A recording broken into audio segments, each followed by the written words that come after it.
This is tdjakes, and he thinks that taking care of pastors so they don't turn into a bunch of raving lunatics is a good idea. Hey! So, yeah. So this is Church is Lame. We're going to talk about how this doesn't break the church. For once. Because, you know, hey, it's Thanksgiving, you know, so. Hey. Gobble, gobble. Yeah. We gotta talk about something positive. Of course, I gotta talk about something kind of maybe negative before the positive. So, tdjakes is just kind of responding, to like the condition of pastors, and he has a couple of numbers here. So 63% of pastors report in the last 12 months having been frequently overwhelmed, with 42% of pastors having toyed, quote, this is a quote, toyed with the idea of leaving their ministry in the past year. And that's like way too many pastors. Right. And like, I don't want my pastor to be one of them. And I mean, I don't know. It's like, I'm sure like you can kind of relate to, you know, having seen pastors that were overburdened. Yeah, I think we actually talked about this a couple of weeks ago. Unfortunately, these numbers, 63% feeling frequently overwhelmed and 42% toying with the idea of leaving, these are not surprising numbers. These are probably, I would say, it's interesting to see it in print and actually see something beyond your own suspicions, right? But yeah, it's a tough slog. And it's amazing that actually, it's amazing that more pastors don't quit, and it's amazing that pastors are able to stay as sane as they do with the incredible responsibilities and burden of ministry leadership. Yeah, in a church I used to go to, I mean, we had a pastor that was in a situation where like he was feeling kind of, you know, I shouldn't say kind of, he was feeling isolated. Yeah.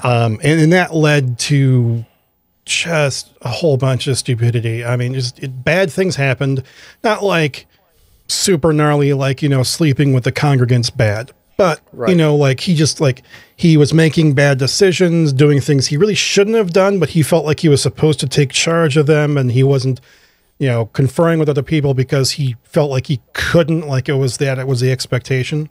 So like having been through that, it's like, you know, it's nice to see, you know, tdjakes trying to do something to contribute positively toward that situation. And I'm not saying that I agree with tdjakes, you know, any other day of the week on anything. But you know, a good idea is a good idea.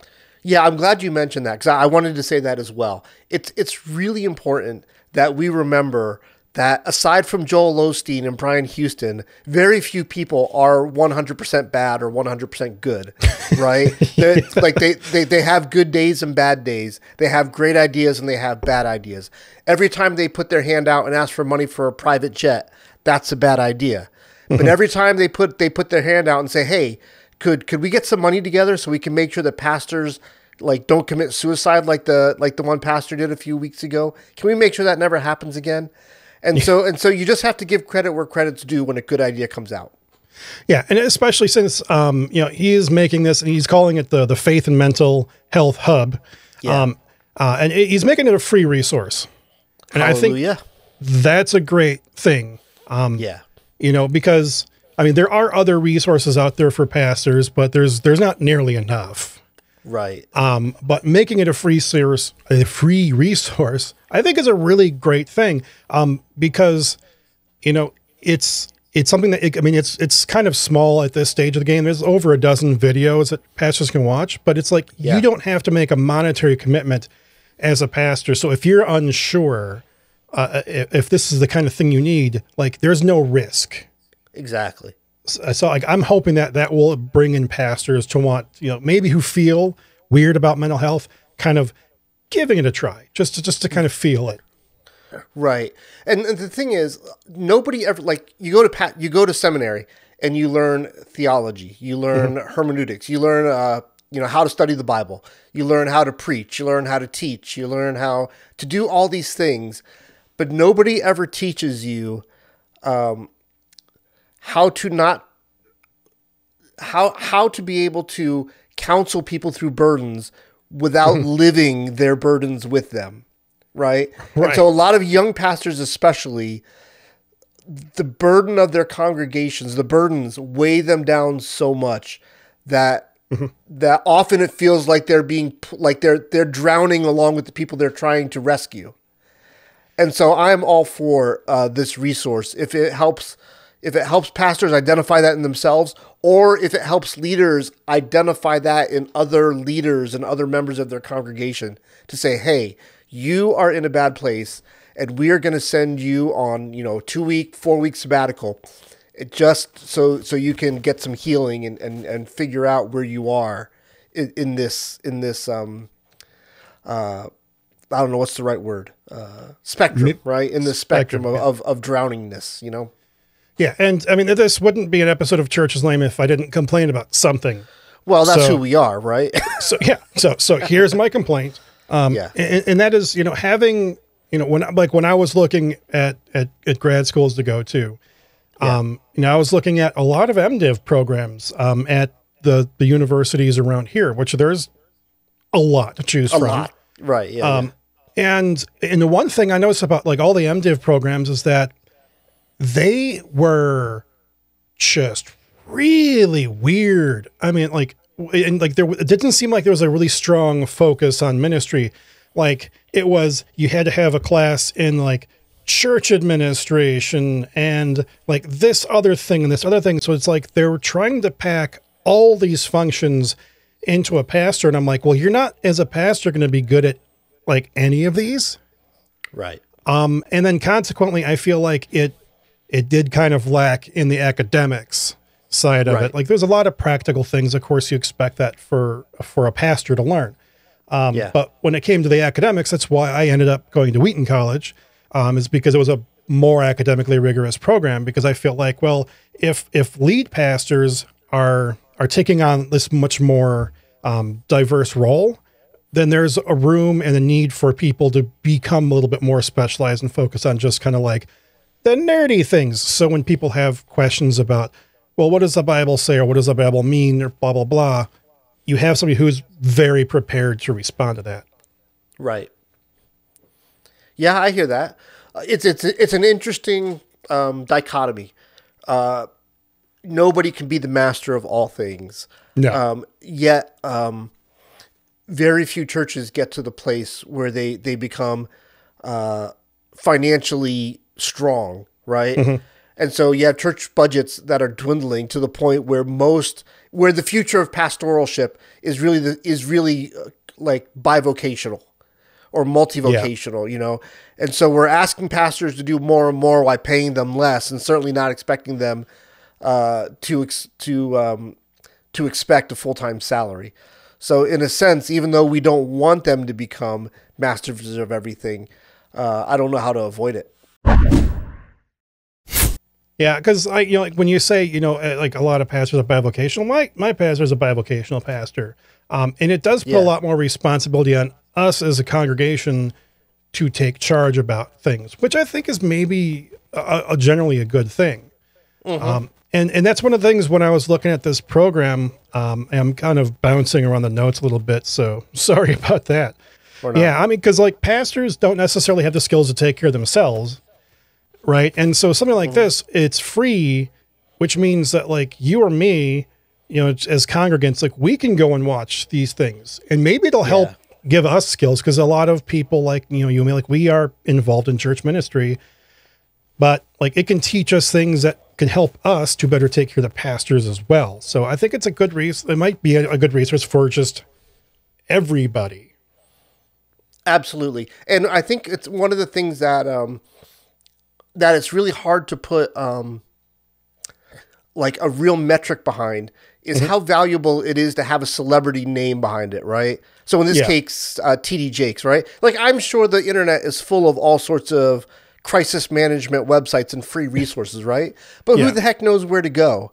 And so a resource like this that makes waves because tdjakes is behind it kind of really helps to create a single point, right? Yeah. That hopefully this get some momentum, and this really can become like the de facto standard of mental health care training for people in ministry. Yeah, and I think, when like we talk a lot about the celebrity pastors, and we have no end of suspicion when it comes to celebrity pastors. But I agree with you. Like, this is a good use of that celebrityship that somebody can use this way to bring attention. Like you already said, this is a great way for laity, for regular people, for your church volunteers, deacons, whatever you call them, to care for pastors. It's also just a good way to remind everybody in the church that the job isn't just for the pastor to care for you, and the job isn't for you just to put money in the offering plate. The idea is that we all take care of each other. We take care of each other. We take care of those in the community who can't take care of themselves. We take care of our relationship to God. And this is the kind of thing that just kind of reminds us that we're all in the boat together. And I think in today's day and age where we are making others out of every niche group that we can, this is a great reminder that maybe we ought to put this down, maybe that attitude down for a while, and take a look at those around us and see who it is we can care for. Yeah, like I was just thinking of Galatians 6:6, where Paul writes, those who are taught the word must share in all good things with their teacher. And I think, when you're learning from a pastor, this is one of those all good things, is taking care of them, taking care of their mental health needs. I think is definitely part of that, not merely giving them a paycheck, of course, making sure they're not starving on a street, that's good too. But yeah. Oh, it's like you bought them the smallest trailer in a trailer park that you could afford, that you could, spend money on. You bought them the cheapest car in the used car lot. You made sure that they have a stipend for food. Like, well, that's big of you, So yeah, doing more than the minimum. Yeah, but like nice things like you can be totally broke in the world, but still have enough love to share and to take care of your pastor. That'll preach. Well, hey, let's take a break. And after the break, we'll come back and talk about some headlines that were actually too good to ignore. A new segment that we're trying out, and we'd love for you to let us know if it's actually working or not, is headlines that we can't ignore, but we also don't want to spend the whole time on the episode on. And we had one this week that was especially good, and I wanted to bring up because it's Mark's alma mater. Yay! Yay! And Mark, what does alma mater mean? Alma mater means nourishing mother. I should have figured out a way to make you put it in the form of a Jeopardy question. Oh, yeah, that would have been something to think about. Is Jeopardy even culturally relevant? I hope so. It's in reruns, right? They actually do it on streaming services. They run it on streaming services. And we routinely, reference, Jean-Claude Van Damme movies or whatever that nobody cares about anymore. So why should I care? I think just like The Price is Right is not The Price is Right without Bob Barker. I think that Jeopardy will never be Jeopardy again without Alex Trebek. No, it won't be. Okay. Well, back to our headline though. Yeah. So you go ahead and give this some context because you'll do it much better than I will. All right. Yeah. So the Evangelical Theological Society, which is a big one. There's also the Society for Biblical Literature. Like those two are like the real big names, where, academics, our professors, they're going to deliver papers and things like that. And the ETS just elected their first women president, Karen Jobes, who is a professor at Wheaton College, which is, I think, pretty awesome. I just want to take a minute, because as it's Thanksgiving, to talk about what we're thankful for. It's been a big year for the Wilder family. We moved from Chicagoland area down to the Indianapolis area, and it's been great for everybody. We're closer to family. We're going to have Thanksgiving with family this year. I have a stable job that allows me to meet the basics, to keep a roof over our head and healthy meals, and nobody has to wonder where the next meal is coming from. So just a ton of blessings for the Wilder family. Mark, I'm thankful for you and your partnership, your continued partnership in this endeavor that sucks out a lot of time and doesn't make a penny for us. I'm thankful for the show and for everybody who listens and views the show and gives us feedback, knowing that we're not alone in thinking that the Christian world is a little bit askew and maybe needs some correction. So much gratitude for so many things. I just thank you all, and I wish you the best holiday season ever. Yeah, it's been a year with, its ups and downs like every year, of course. I mean, it's the most trite possible thing I could say, right? But for sure, like having this podcast, it's been a really good time. For one, and it's nice to have, a spouse that supports, me doing this and, dedicating this room to this process. Yeah, nice. Yeah, so it's like this, like I ended up just, stealing this room of the house. It's a good thing we don't have children, I guess. We can just do whatever we want. But, yeah, I mean, just things have been good. It's like, like little things like, the car note's paid off, and, now we can, we were able to save up enough money. We can start looking about fixing some of the things in our kitchen. So maybe that one air vent actually has cold and hot air coming out of it when it's supposed to. Nice. Just like all those little things. And especially for me, like being able to become more involved at my church, having, more, doing more Sunday school teaching and being on a regular on the preaching schedule now. And that's it's just an amazing thing. Nice. Just to be able to build up that ministry experience at my home church. I'm not going to do my usual spiel. It's Thanksgiving. We're thankful for you. We're thankful in general. Now that I'm moved and we're settled in Indianapolis, I've been like getting myself back on the horse in terms of discipline in like the website and the YouTube and all the different behind the scenes things. So if you would, please go check out the website, www.churcheslame.com, and click around a little bit and let us know what you think. We appreciate you, and we thank you for watching. And with that, go in peace and serve the turkey in the Sorry, I couldn't stop myself. Go in peace and serve the Lord. Amen. And if you look above my shoulder somewhere, I'm sure there'll be a card that will take you to someplace interesting. Thanks a lot.